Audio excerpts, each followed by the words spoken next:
Sabe o que eu vou fazer? Ao invés de chamar o intervalo, eu quero que você assista essa reportagem. A Cris de Leva fez uma reportagem muito interessante. Ela esteve na Cracolândia, ela conversou com a mãe de um rapaz que estava desaparecido. E sabe o que aconteceu? Ela encontrou esse moço lá, a mãe encontrou o filho. E ao invés dela levar o menino embora, ela ficou lá com ele usando drogas, gente. Olha que coisa demoníaca, um horror. Olha essa matéria, para você entender melhor o nosso assunto de hoje no Debate à Mesa.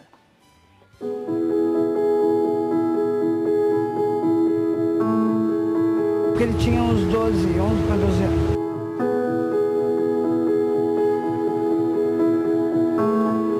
Tomaram 40 pedras de crack. E eu sempre criei os dois sozinhos. Ela tem 48 anos e é mais uma das mulheres escravas do crack. Dona Vera e o filho Leonardo, de 22 anos, estão em São Paulo há 8 anos. Os dois vieram atrás do Ricardinho, o mais novo da família. Ele se envolveu com a droga quando tinha 12 anos de idade. Um vício que tomou conta de todos. Um amor que destruiu.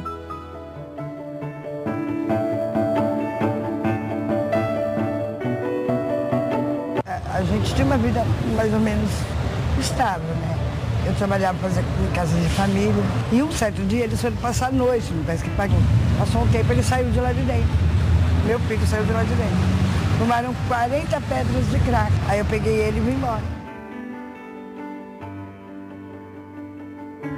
Mudei de lá para ver se ele se afastava do rapaz, se ele não conhecia outra coisa. Aí chegou um dia, eu vim aqui ver ele, procurei, andei tudo quanto é lugar. Ligaram para mim que ele está na FEBEM. Eu desmoronei. Tirei ele da FEBEM, depois que eu tirei ele da FEBEM, eu abandonei minha casa e vim ficar com ele. Aí eu comecei a usar crack. Primeiro porque um dia eu estava tão desgostosa que eu bebia, não conseguia ficar em pé. Aí um rapaz chegou e falou assim para mim, Top, fuma aqui que você vai melhorar. Aí depois eu nunca mais falei nada. Com câncer, Vera viu como única saída acompanhar o mundo da ilusão, do prazer imediato, da dor. E o médico disse que o meu problema de saúde eu não posso fazer hemodiálise e não posso tomar morfina, porque eu tive 2 infartos e uma coisa vai mexer com a outra, o médico disse, porque o meu câncer está do tamanho de uma laranja e é no rim. E Leonardo viu na mãe a fortaleza, o amor incondicional. Sem ela, meus filhos, a razão de eu viver. Sem eles eu nem respiro, Deus me livre. Amor de verdade, família que não se separa, que viu nas ruas o meio de sobreviver e poder ajudar o irmão mais novo que não sai mais da Cracolândia. Um caminho sem volta? Talvez, mas não para os 3, pois onde a mãe vai, os filhos também vão. A gente até aceita ser internado, tanto eu como ele e o outro também, mas se a gente for junto.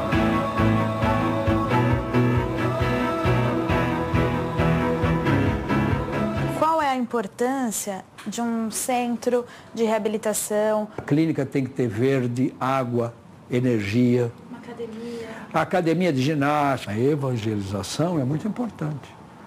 Porque eles precisam ter um sentido de religiosidade, que eles não têm. O descontentamento, a vergonha e o medo muitas vezes impedem a volta dessas famílias para casa. Dona Vera é um exemplo disso. Os filhos que deixou em Bragança nem imaginam a falta de dignidade que esta supermãe enfrenta nesta selva de pedra. Tenho sim, tenho 2 filhos mais velhos e eu tenho 2 netos. Um neto que tem 14 anos, que é a coisa mais linda, o Vinícius, e tenho uma neta que eu não conheço. Eu tenho vergonha da minha família. E hoje eu não tenho coragem de chegar para eles e dizer que eu uso crack. Se você não envolver a família, você não recupera o indivíduo. Então nós queremos a igreja, você tem que ter uma evangelização para as pessoas. Eles precisam mudar todos os conceitos, eles têm que se sentir dignos.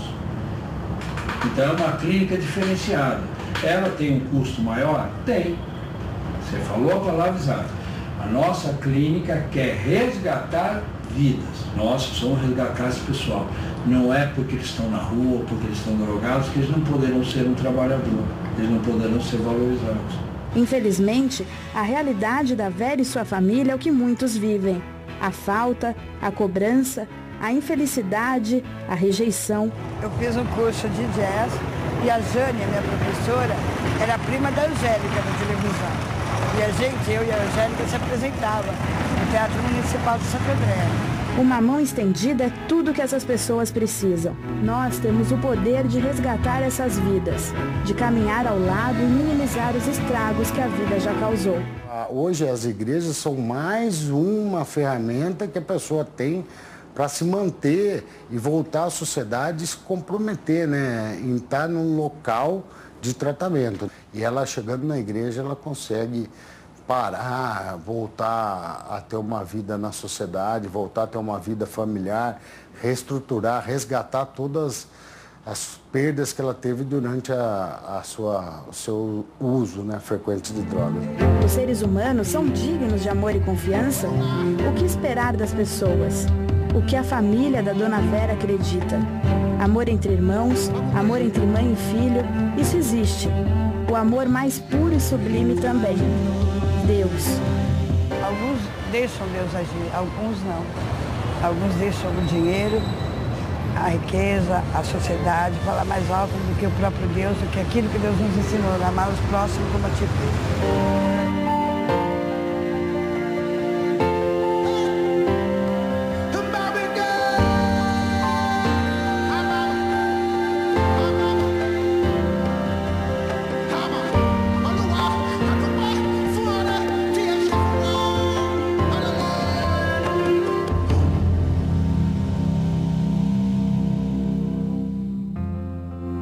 Parabéns à Cris de Leva pela reportagem e por toda a equipe.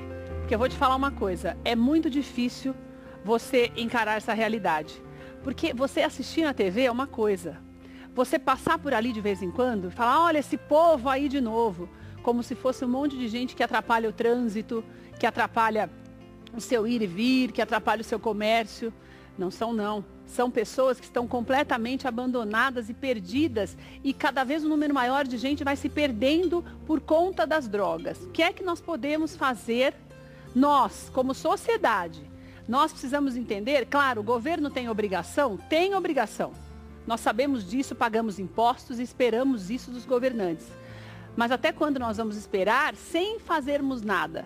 Cada um tem que ter a sua contribuição nessa história, uma contribuição positiva, que não só aquela de virar as costas e olha, que se dane os outros, não. Porque esses outros poderia ser alguém, ou pode ser alguém que você conhece, mas que quando você vê, você já nem lembra mais quem é, porque a droga já o deformou e já descaracterizou a pessoa.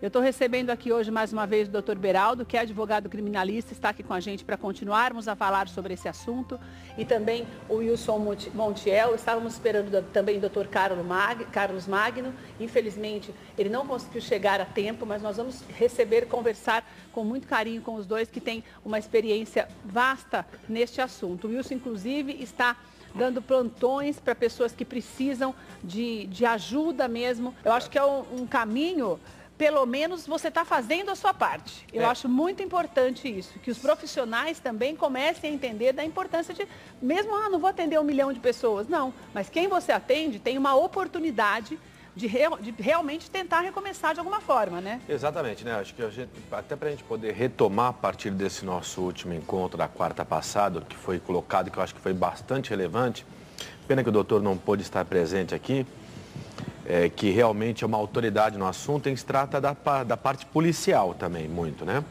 Então, a começar por isso que você abordou agora, que é a cultura do nosso povo brasileiro associada à droga e a esse país anômico, né? Onde as regras não são respeitadas direito.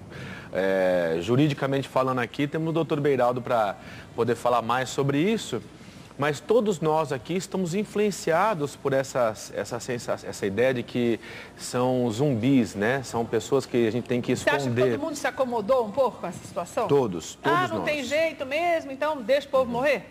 Você acha que é mais ou menos isso? É por aí, porque a política de tratamento da droga não deve ser através da repressão, né? A gente tem que retomar um pouquinho o que falamos naquele último encontro, ainda sobre aqueles 3 pontos, né? O tripé. A parte da questão que é da polícia, é uma parte policial do crime, né? A parte da questão que é de saúde psiquiátrica, né? E a parte da questão que é de uma saúde social, uma saúde emocional. E aí, então, a gente entra, para isso que eu estou aqui, para representar a psicologia, a gente entra para falar um pouco mais dessa questão da diferença entre o dependente químico, né? O esquizofrênico e o criminoso. É bom saber que o dependente químico, ele é uma pessoa que está em recuperação contínua. Mas ele também pode se tornar um criminoso. Certamente. Quando ele começa a praticar assaltos para manter o vício, né, Beraldo? Porque esse é o grande problema que a gente tem visto na Cracolândia, por exemplo. Como é o exemplo aqui. Que apavora as pessoas, né? Na Cracolândia não, dentro de casa, como você deu o exemplo na semana passada, no rapaz que estava levando tudo, você tinha acabado de conhecer, né? É o caminho, Keila. Eu costumo colocar assim, Keila. Se o paciente está anestesiado, pronto para uma cirurgia, não se pode indagar ao paciente se ele quer ser cirurgiado, se ele quer encontrar a cura, para que tire aquelas chagas do paciente moribundo e está anestesiado. Ali, aqueles jovens são jovens doentes, dependentes, viciados, drogados, são pessoas que não têm o discernimento, de modo que a lei, existe uma lei da internação compulsória, eu entendo sim que é preciso uso de força, é preciso levar ali aquelas pessoas coercitivamente, porque nós estamos levando para o caminho do bem, para a recuperação, para buscar a cura. É uma medida profilática, pois se eles cometem algum roubo, algum furto, eles são responsáveis para responder pelas penas. Agora, tem que esperar, doutor Keila, tem que esperar falar me interne. Eu disse ainda há pouco, Keila, uma senhora falou, Beraldo, eu tenho hora que tenho vontade de matar meu filho, ao mesmo tempo abraçá-lo, protegê-lo. Como eu faço? Eu quero internação compulsória, por isso que eu cobro do Dória. Mas daí nós temos dois problemas. Daí nós temos 2 problemas, quando você fala de internação compulsória. Primeiro, porque a gente não tem lugar para pôr todo esse povo. A gente não tem lugar. Tem. O nosso governo tem estrutura para isso? Tem lugar, sabe como tem lugar? Eu encontrei alternativa, escrevi para o Dória, estou escrevendo. É que infelizmente ninguém pega nada, mas eu vou dar de primeira mão, por isso que eu gostei. Deixei todos os meus compromissos da Confederação, o Tribunal do Júri violentíssimo ontem, uma questão violenta. Existem várias clínicas, por exemplo, estou indo a Jundiaí hoje, tem uma clínica, ela precisa de um certo apoio para ser regulamentada. Precisa lá de uma consideração, porque a APA, enfim. Nós podemos pegar essas clínicas particulares, parceria, subvencionar com o SUS. E pronto, tem lugar para todo mundo. Agora, Dória, isso é uma marca registrada. Sei que você quer ser candidato a presidente. Mas daí nós temos outro problema. Cuidado. Porque para você deixar a pessoa internada, pela lei, nós temos o centro de recuperação. Nós falamos na semana passada, o nosso centro de recuperação é totalmente gratuito. Nós atendemos há quase 20 anos dependentes de droga e do álcool. Durante 8 meses existe esse afastamento do local, né, do convívio mesmo. A gente está mostrando para você o nosso centro de recuperação, que é em Santana de Parnaíba. Mas pela lei, nós não podemos obrigar a pessoa a ficar internada. Que é daí aí que entra, você não tem como obrigar. Sobre esse aspecto aqui. Posso só falar uma coisa? Claro. Falando da lei. Eu estou falando, pode.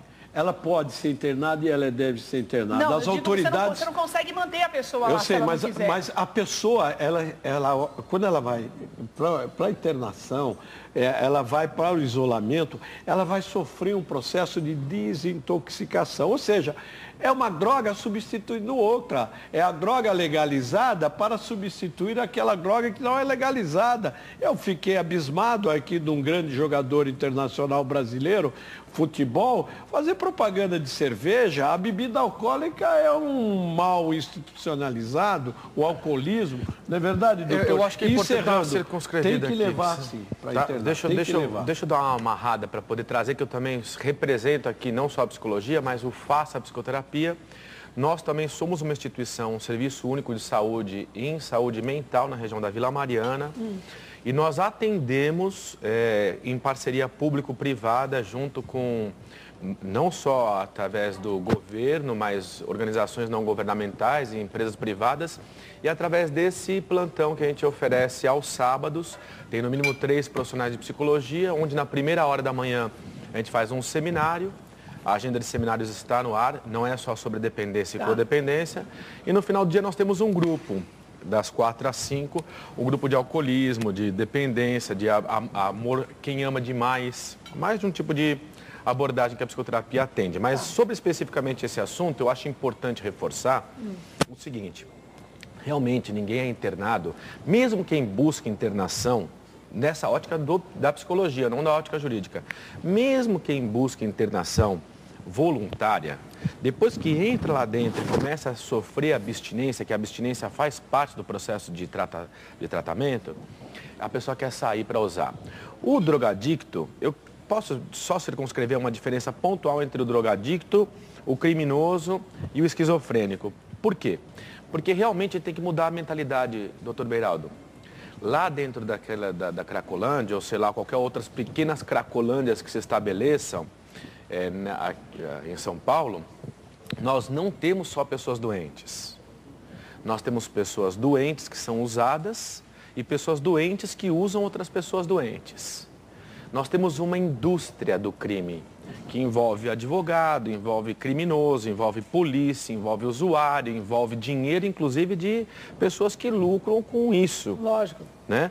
Então, entender a questão da Cracolândia simplesmente como uma questão policial é deixar de lado essa questão atrelada à dependência como uma questão emocional. Vamos voltar ao tripé que o doutor falou. Tem um pé que é policial, onde o Estado vai dar amparo, guarida ou, sei lá, punição ao criminoso.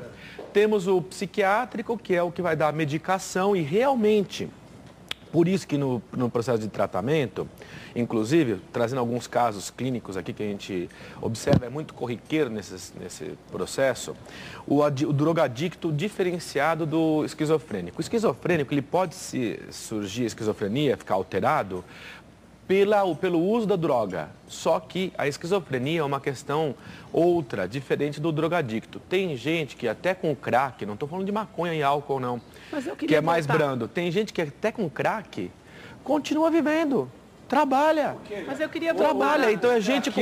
O craqueiro, essa maldita droga, ele não morre. Quem morre é o pai, quem morre é a mãe, a irmã, a mulher que vira um pano de chão.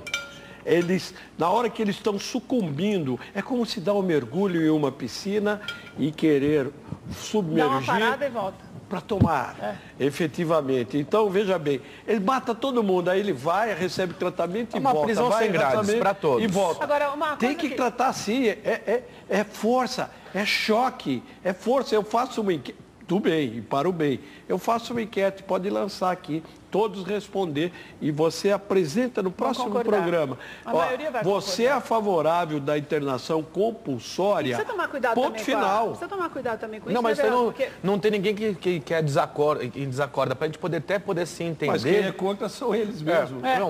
Mas é isso que eu estou falando para o senhor. Não, mas ele está anestesiado. Doutor, até para a gente poder ter uma clareza aqui, gente. A obrigatoriedade de você desautorizou a obrigatoriedade de você internar alguém. Mas são hipócritas, foi o que eu falei, hipócritas. Agora também você Mas é outro tipo de hipocrisia, porque eu gostaria de deixar claro aqui que lá não temos apenas pessoas que não têm capacidade de discernimento. Tem muitas pessoas com capacidade de discernimento, temos uma indústria envolvida com isso. Mas para deixar claro também, sabe o que é? Eu tenho uma preocupação, por exemplo, até um especialista falou sobre isso na semana passada, dos hotéis, da questão dos hotéis, das pessoas começarem a fazer um tratamento paliativo como esse, que é o que a prefeitura tinha oferecido, que, na verdade, quando você vai se livrar do vício, obviamente, você precisa fazer o quê? Você está fechado, você está distante. Você afasta do mal. Você põe o cara para dormir num hotel que é do lado da boca, é difícil também. Keila, olha, não é demagogia. Há 15 anos eu conheci a palavra. E eu percebi, hoje eu percebi. Eu lembro, eu tenho um primo, ele é pastor evangélico há mais de 20 anos. E eu há 15, 20 anos atrás falava, ai primo, muito dízimo, está ganhando muito. Tirando o sarro. Quando eu me converti, primeira coisa fui pedir perdão a ele. Ele falou, eu sabia, cara, você é um privilégio, você é um escolhido. Então por quê? Porque só a palavra, o que está escrito, salva, recupera, porque destrói a alma. Eles estão ali drogados, estão dependentes. Não adianta falar, você quer ser tratado, ele não tem o discernimento, ele não quer, ele está num êxtase total, ele está naquele gozo, naquela química, mas todo mundo concorda sobre infernal, isso. Até para a gente poder adiantar um pouquinho mais, senão acontece, a gente concorda inferno, sobre isso. Ele está no inferno. Viu? Então a gente pode repetir 300 vezes que a pessoa está alterada e concordam sobre isso, então concordamos todos. A pessoa está alterada, ponto. Só que os envolvidos com isso, doutor, porque senão o que acontece, a gente não vai... Os envolvidos com isso é um ciclo. Eu queria deixar um pouco... Você está dizendo da indústria que... Não só da indústria, não. Eu quero falar sobre o ciclo. Eu quero trazer um pouco de informação. Eu quero trazer um pouco de informação para o telespectador, que eu acho que é importante isso. É uma coisa que envolve todos. A família. É um ciclo viciante que a pessoa passa o dia, usar crack. Eu tive um paciente que eu tratei disso e que, inclusive, até hoje não teve recaída. Ele dizia que usar crack, doutor, é como fosse um trabalho de 24 horas. Você não para nunca, né? Você para só para buscar mais, para pensar como é que você vai fazer de novo. Começa assim, ó. A função da entorpecência, e aí sim, temos vários graus de entorpecência. Pessoas com uma entorpecência mais leve, mas que ao mesmo tempo também não estão com lucidez. A função da entorpecência é tirar a pessoa da clareza, da lucidez. Porque ou nas relações emocionais, ou nas relações de autoestima, ou então na imagem, reputação, a pessoa se sente abalada. E daí ela vai fazendo uso, não é assim, o cara fumou, senão do jeito que o doutor Beraldo está trazendo, parece que somos hipócritas de maneira a entender que é uma linha, onde tem o são e o drogado. Doutor, e eu quero falar o seguinte, não, é um degradê, eu quero até para poder, eu quero influenciar o senhor. Mas eu não quero, eu não estou dizendo que eu não estou tratando aqui de um expoente, de um comentarista de futebol, de um ator, um dependente que ele usa a cocaína ali. Não estou dizendo isso. Eu não estou que ele procura a cura e ele fica a vida inteira. Sim, mas só para eu li o livro do Magno, é uma pena que ele está aqui, eu queria dar um abraço. Muito bom. E ele foi lá. O jovem, ele com 10 anos, ele vai usar maconha, sabe por quê? Porque é incutido na ideia dele, as escolas hoje, eu não sei quem é que implanta isso, as escolas hoje estão falando, sabe do que, Keila? Do homossexualismo. Mas está falando aqui, do quê? Da droga. Só vou concluir, você vai responder. Da droga, e o jovem de 10 anos fala, não, maconha é erva. O jovem não, a criança, né? O jovem, aliás, criança. 10 anos aí ele entra na criança. adolescência. Criança. Ele fala, não, a maconha é erva. Então começa da maldita erva, aí vai no crack que ele inala. Mas é por isso que nós temos pode seguir depois. Eu queria concluir aqui, porque é importante poder falar isso. Perdão, com certeza, mas eu quero voltar ao ponto, me desculpe a chatice. Não pode. Porque tem gente escutando a gente e essas pessoas precisam de ajuda. E eu não quero colocar aqui como tendo um lado pessoas que estão sãs e curadas e pessoas do outro lado doentias. Não, é um degradê. É um degradê gradativo. Então, e existe um ciclo que eu quero retomar aqui, doutor Beraldo, eu quero inclusive influenciar o senhor, porque o senhor é uma pessoa que representa muito da nossa sociedade. O senhor consegue entender esse degradê? Claro. Então, nesse degradê tem muita pessoa digna, muita pessoa que não queria estar lá. Muita pessoa que, de alguma maneira, se sente aviltada e que usou a droga como uma fuga emocional. Daí, sim, essa pessoa, ela vai gradativamente perdendo a lucidez ao ponto de ficar um zumbi que não consegue decidir por nada. Só que muito antes disso, ela passa a vida usando droga. E é um ciclo. Como é que funciona esse ciclo? A pessoa vai se preparando para a entorpecência, porque ela está, de alguma maneira, desconfortável. Daí ela faz o uso da droga, seja lá o álcool, o que for, mas no caso o crack da Cracolândia, daí ela fica entorpecida. Entorpecida, ela vai retomando a lucidez ou vai retomando o cotidiano. O que ela faz? Ela faz um ato criminoso, algum tipo de delinquência, se não naquela hora ou hora outra. Até que ela vai se afundar mesmo. Não, para ela ser internada. Daí ela vai internada. Depois que ela vai internada, ela pede perdão, o pessoal perdoa. Aí ela sai da internação, começa com uma nova ansiedade, começa a ficar se preparando para o uso novamente e usa. Aí fica entorpecido, vai melhorando a entorpecência, toma um ato delinquente, é internado, aí perdoam, aí ela sai do negócio ansioso. Então esse ciclo... Não acaba nunca. Aí que nós temos a indústria. É aí que nós temos uma indústria de tratamento.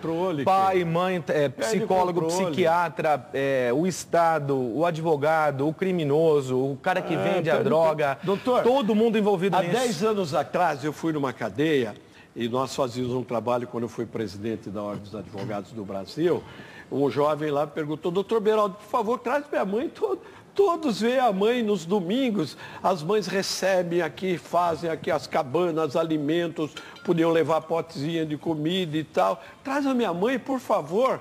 Aí eu voltei no diretor, é a mãe dele, ou eu estou enganado no caso? Falou, não, doutor, ele matou a mãe dele e enterrou no quintal. Ele não lembra, ele era viciado, ele era totalmente, cometeu um crime, ele estava ali na cadeia. E você acredita que a cadeia curou aquele homem? A masmorra fez com que aquele homem se afastasse da droga, afastasse daquele mal. Hoje não, a cadeia está proliferada, os presídios têm droga sim, eu assumo isto, entendeu? É preciso um rigor absoluto, ou seja, é preciso educação. Mas sabe aquela lei das palmadas? Será que vale? Então, eu preciso encerrar, mas eu queria encerrar falando exatamente, ainda bem que você falou isso, porque senão eu ia ter que mudar de assunto para falar sobre isso, para poder encerrar. Na minha opinião pessoal, tudo isso começa em casa. Não é que o pai e a mãe têm a culpa do filho se tornar um adolescente drogado. Mas o que a gente percebe hoje é uma falta de atenção. As coisas hoje, eu sempre falo isso, elas são tão erradas e tão viradas, tudo virado do avesso, uma modernidade exacerbada que virou libertinagem, que você tem a impressão de que o errado virou certo. E todo mundo já educa uma criança de uma maneira conivente. Você acha que isso pode... Isso é uma coisa que pode mudar para as próximas gerações? Chama-se anomia, realmente. Isso é uma coisa que pode se pensar, porque o que já está feito, só por Deus. Porque, como já falamos outras vezes, quem ainda está crescendo, eu imagino que poderia existir uma reeducação dos pais para que no futuro nós não tenhamos esse problema de maneira tão exacerbada como a gente tem. Um dos grupos que nós temos lá, inclusive, são das mães que amam demais ou das pessoas que amam demais. Então, o que se dá? É aquela pessoa que vai passar a mão na cabeça do drogado e depois vai perdoar. O drogado, ele que não... estraga porque, veja só, eu quero falar só para a gente poder trazer essa informação para quem não for comparecer lá. Que quais são os caminhos que eu conheço, não existe caminho, isso aí eu quero reforçar. Você disse para não entrar na droga, para sair da droga, para sair. Não existe caminho para sair do crack que eu conheça e quaisquer outros especialistas que não seja pela internação. Certo. Concorda, doutor Beraldo? Concordo. A pessoa ela tem que ficar sem usar nada, nem álcool, nem medicação que eventualmente pode alterar a senso-percepção. Eu já entendo que sim. Não pode usar. Tem que substituir. Não pode usar nada. Então, essa é a primeira coisa, tá? Internação. Tem que acontecer. Segunda coisa, quando isso se dá, a pessoa ela vai substituir, porque aquele vazio existencial, lembra que no último encontro eu falei só existe o amor, e onde não existe o amor, existe a falta, e a falta que leva ao uso da droga? A pessoa ela vai entender essa falta e ela vai substituir com alguma coisa. São duas as coisas que eu conheço que auxiliam a substituição através do amor. A primeira delas, Cristo, a segunda delas, a família. E aí o cara se engajar com a causa e buscar prazeres substitutos. Por exemplo, esporte, jiu-jitsu ou outras relações sociais. Ok, Léa? Que é o mais importante. Eu só posso falar uma coisa? O jovem, você mãe, você pai... É isso que eu queria te falar. Invada a privacidade do seu filho, sim. Pode invadir. Veja a roupa dele, veja se ele não tem objetos estranhos, se ele fica no quarto fechado, se ele fica muito tempo. E você, jovem, não queira experimentar. Experimentou, não sai mais, é um problema sério. Não, até mesmo porque antes era maconha, se experimentava e levava não sei o que. Hoje em dia o cara já experimenta o crack direto, já está daquele jeito, né, doutor? Nem maconha. Nem nada, não é para experimentar nada, mas estou dizendo que na geração atual não é mais como naquela época, não.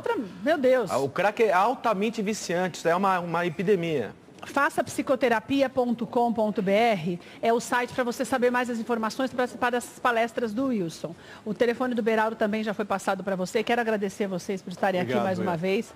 Então, isso é o mais importante, que você se coloque para ajudar as pessoas, fazendo a sua parte, defendendo as famílias que precisam, como o doutor Beraldo faz, atendendo e fazendo palestras, criando centros de recuperação, se você tem condição de fazê-lo, ou ajudando-os a manter, porque este é o único caminho. Faça psicoterapia.com.br, Dr. Wilson Montiel, e também Dr. Beraldo tem o site dele, o Instagram dele, que ele já está passando na tela, para que você busque ajuda. A gente tem que ter humildade para entender quando nós precisamos das outras pessoas e quando nós precisamos ajudar outras pessoas também. Hoje, graças a Deus, não é a gente, mas poderia ser um de nós, uma das pessoas que amamos. Então, você esteja sempre pronto para ajudar ao próximo, porque é o que nós aprendemos no nosso dia a dia e nós estamos debaixo dessa palavra. E eu acho muito importante, né, Bispa, que as pessoas entendam e se conscientizem da necessidade de todo mundo fazer a sua parte para tentar, no mínimo, minimizar esse problema das drogas, que a gente só vê crescer. O nosso país já é o primeiro, mãe, no consumo de crack no mundo inteiro. E o outro? É isso mesmo, Dr. Wilson Montiel, sejam muito bem-vindos, Dr. José Beraldo. Eu estava aqui assistindo, né, ao debate e eu, assim, tenho um depoimento pessoal, porque eu tive 12 na minha casa. 12 dependentes químicos, todos, graças a Deus, recuperados. Amém. Sendo que um é traficante com passagens pela polícia várias vezes. Várias, naquela situação que o senhor, um de vocês citou, de entrar na clínica, sair da clínica, entrar na clínica, sair da clínica. E eu concordo com vocês em tudo e também em algumas coisas discordo. Porque é muito complicado nós estabelecermos uma regra para seres humanos que são diferentes. Há algumas coisas que são muito comuns mesmo. Há algumas coisas que realmente todos compartilham. Mas há pessoas e há pessoas. Há aquelas que depois de 2, 3 internações, embora alimentando a todo um sistema de advogados que se faz necessário, de médicos, enfim, de tudo que se faz necessário devido à situação da pessoa, elas depois conseguem sim ser libertas completamente. Elas conseguem. E eu tenho isso assim, eu tenho muitos depoimentos, eu tenho mais, se eu falar milhares hoje, eu não estou exagerando. Nosso ministério tem 32 anos e nasceu na minha casa e nasceu com viciados em drogas. Nasceu. Então eu tenho uma experiência de vida, não é uma coisa que eu estou falando. Em contrapartida, o que eu sinto, tudo eu referendo, caminho é Jesus, nós precisamos de advogados sim, nós precisamos de terapeutas sim, há pessoas que nós precisamos inclusive de um apoio medicamentoso devido à situação de debilidade corporal dela, física, ao estado dela último também. Então, tudo é muito pertinente. Para o Estado tomar uma atitude só, fica complicado, porque daí você nivela todo mundo. Né? Agora, todos nós podemos ajudar? Podemos. Se tiver que nivelar todo mundo e internar compulsoriamente, então que interne. Concordo. Eu também. Então, se for para a gente não tratar caso a caso, não ficar despertando as dissidências, então vamos internar. E compulsório porque não está fora da sua faculdade mental. Correto. Então pronto, prefiro isso, porque pelo menos nós fizemos alguma coisa no sentido de ajuda. Se vai aproveitar ou não vai aproveitar, aí não cabe a nós. Mas foi dada a ajuda. A oportunidade, né? Foi dada a oportunidade. Agora, o que eu acho realmente hoje, a pior das situações, que é alguma coisa que eu vou também abordar depois no pensamento do dia, é que dentro de casa nós não estamos preparados para ter uma vida pública. E hoje ninguém tem vida privada. É verdade. Hoje todos nós temos uma vida pública, todos sabem o que nós comemos, aonde nós vamos, quem são nossos parentes, se nós gostamos de animais ou não gostamos de animais, se nós gostamos de massa ou gostamos de carne, enfim. Então, o que acontece é que nós não estamos preparados para ser públicos e para sermos bombardeados pelos oportunistas. E aí, então, se vem a oportunidade do traficante, do aproveitador. Completa razão. Então, nem o pai nem a mãe está preparado para que ele acha que o filho dele está trancado no quarto. Não, ele não está trancado no quarto, ele está desfilando pelo mundo. O filho dele não está no quarto, infelizmente. Vai saber onde é que o filho dele está. A as compulsões, né? É. A pessoa que é compulsória, que ela tem uma compulsão, ela não consegue parar, seja pelo sexo, pela droga ou pela ela só vai trocando, doutor. burrice. Ela só Troca vai de trocando. vício. Vai A trocando. menos que ela seja liberta no seu espírito. Ela vai trocando de Conhecereis vício, a né? verdade, ela tem uma consciência que é maravilhosa. Então, toda essa parte psicológica, psiquiátrica, inclusive, de apoio, é maravilhosa de apoio, para que a pessoa tenha consciência e ali, através da sua consciência, ela... Porque a gente tem que buscar em espírito e em verdade. Se a pessoa não tem consciência, ela é uma mentira. Só para concluir aqui, se você me permitir, o pessoal diz aí que são os 3 Cs, né? Que a droga vai levar ou ao cemitério, ou à cadeia, ou à cadeira de rodas. Cadeira de rodas. Há 3 Cs. Agora, para sair da droga, como a gente falou, Cristo e a família, o amor que essas relações trazem, são fundamentais. E a pessoa, não tenha dúvida, qualquer pessoa que usa a droga dessa maneira compulsória que seja, vai se arrepender. Vai. Qualquer. A conta vem, Qualquer. doutor. Não vem A com conta 20 vem. anos? Vem. Não vem com 30 anos? Uma hora vem. Vem. Não vem com 40? Mas daqui a pouquinho, o seu corpo te cobra de uma forma que não tem como. Ó, A justiça. conta É vem. verdade. Bispa, eu pedi de uma forma muito respeitosa, me permite, eu lembro até aqui do que disse Gandhi, do sonho à realidade. Eu sempre quis vê-la e conhecê-la pessoalmente. Puxa vida. De modo que eu digo isso aos meus alunos, eu digo isso sempre, Keila. Hoje, o traficante está na sua casa e te chama de tia, está ao seu lado. Recentemente eu passei em uma rua Verdade, e doutor. tinha uma igreja evangélica. E logo mais à frente havia um bar. E ali estava lotado de jovens, drogados e isso. Nós fomos ali e nós percebemos o quê? Que hoje os dependentes, esses doentes que estão na UTI, não têm discernimento, os seus pais não sabem o que está acontecendo. São pessoas, eu diria, desinformadas, despreparadas, com todo respeito, porque ela não sabe da vulnerabilidade Verdade. do mundo, aquele já disse muito bem, da invasão da privacidade da internet, que a criança hoje já tem todo esse acesso. E hoje o que eu vejo, a cura realmente, a medida profilática, realmente é a palavra. É a palavra. É Tem Deus outro caminho. presente. E olha, muito obrigado por essa oportunidade. Doutor Beraldo, o senhor está com a palavra e há casos que nós precisamos também de apoio É verdade. psicológico. Porque quando a gente falou Porque assim... a família inteira ficou doida.